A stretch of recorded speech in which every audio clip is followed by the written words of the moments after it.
सरकारला पाठिंबा द्यायचं का आणि जगताप आणि मधुदारांना हे आपण पाहिजे. मधुदारांना मी पाया पडलो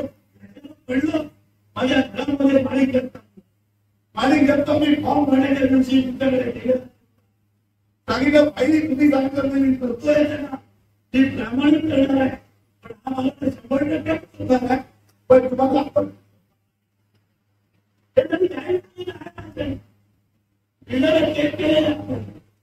आणि मधुरा पुढे आलं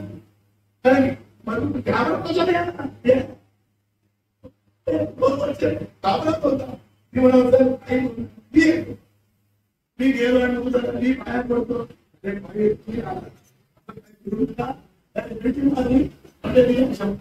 त्या पोराला तयारी होती राजाला मी पकडणारी प्रस्तुत करून मला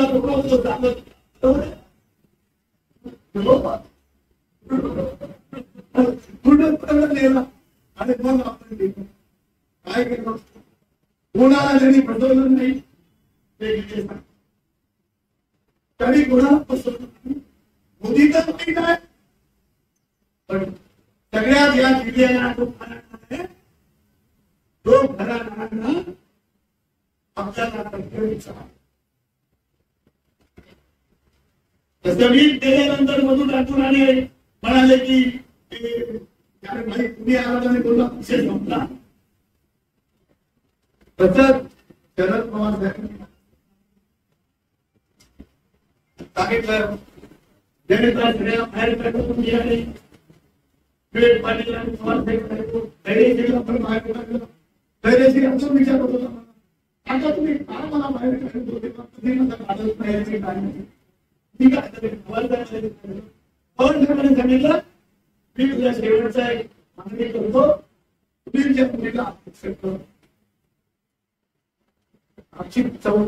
24 मतदारांची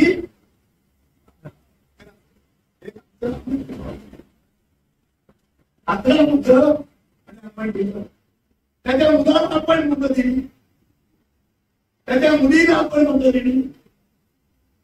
म्हणजे विटेश आहे नुसता साधे मला वाटतं साधा माणूस आहे तर एका पक्षाची 25,000 मत आहे ती कोणी बदलू शकत नाही त्यांनी खरा अभ्यास केला तो 3 वेळाचे निर्णय आणि एका पक्षाची मत कोणी बदलू शकत नाही. ती त्या काँग्रेसची मत आहे त्या ठिकाणी राष्ट्रवादीची त्याची मतं नाही आहे पण काँग्रेसची मत आहे ही मतं देऊन ते पद्धतीचा वेळ मिळाला ही काळा आहे तिथे या निवडणुकीमध्ये निवडणुकीमध्ये दोन लीड घेणार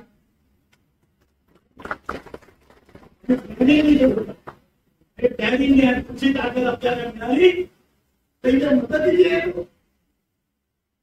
त्याच्या पैशाने दादागिरीने मत मिळत असतात जमिनी विकून पैसे मत मिळत असतात मत मिळण्याचं सोपं काम नाही ना